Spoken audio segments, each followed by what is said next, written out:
क्या हो अगर किसी की जिंदगी भर की मेहनत एक पल में कोई छीन ले। ये कहानी है एक ऐसे ही परिवार की। तो जब सब कुछ छिन जाता है, इंसान क्या करे? हरिया के परिवार को इसी सवाल का जवाब ढूंढना था।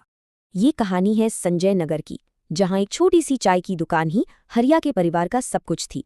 लेकिन उनकी ये छोटी सी दुनिया तब हिल गई जब गांव का जमींदार अपना कर्ज मांगने आ धमका। जमींदार की धमकी में कोई नरमी नहीं थी। बात सीधी थी, दुकान खाली करो या मार खाओ। और बस एक ही झटके में उनकी दुकान, उनका घर, उनकी उम्मीद, सब कुछ तबाह हो गया। मगर इस अंधेरे में भी एक उम्मीद की किरण थी।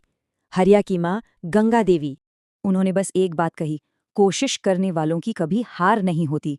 और यही काफी था। एक बड़ी कुर्बानी देकर उन्होंने बंजर जमीन पर तरबूज उगाने का फैसला किया। ये उनकी पहली कोशिश थी।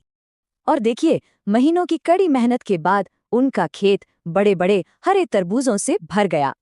तो वो अपनी पूरी फसल बाजार ले गए और देखते ही देखते सारे तरबूज बिक भी गए। लेकिन उनकी खुशी ज्यादा देर नहीं टिकी। नाराज ग्राहकों की भीड़ ने उन्हें घेर लिया। पता है क्या हुआ? तरबूज बाहर से तो एकदम हरे भरे थे, पर अंदर से बिल्कुल सफेद और बेस्वाद निकले। उन्हें सारे पैसे लौटाने पड़े। एक बार फिर बेइज्जती और कंगाली के साथ वो घर लौट आए। अपनी झोपड़ी गिरवी रखकर उन्होंने खजूर उगाए, पर बाजार में फिर वही हुआ, कोई खरीदार नहीं मिला।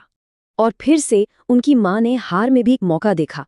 उन्होंने कहा, हम अपना रास्ता खुद बनाएंगे। उनका आइडिया था खजूर बर्फी। उन्हीं खजूरों से जो बिक नहीं रहे थे, एक नई मिठाई बनाना।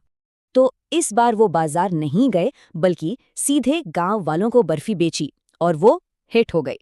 जल्द ही लोगों की लाइनें लगने लगी। कहने लगे कि ये बर्फी तो ताकत भी देती है। उनकी तरक्की बहुत तेजी से हुई। गांव से शुरू होकर कुछ ही महीनों में वो शहर के सप्लायर बन गए। अब उनकी इस कामयाबी से जमींदार जल भुन गया।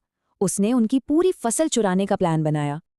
पर हरिया को इसकी भनक लग गई थी। उसने पेड़ों पर खुजली वाली जड़ी बूटी लगा दी और चोर भाग खड़े हुए। तो जो परिवार कल तक कर्ज में डूबा था, आज वो अमीर और इज्जतदार बन चुका था।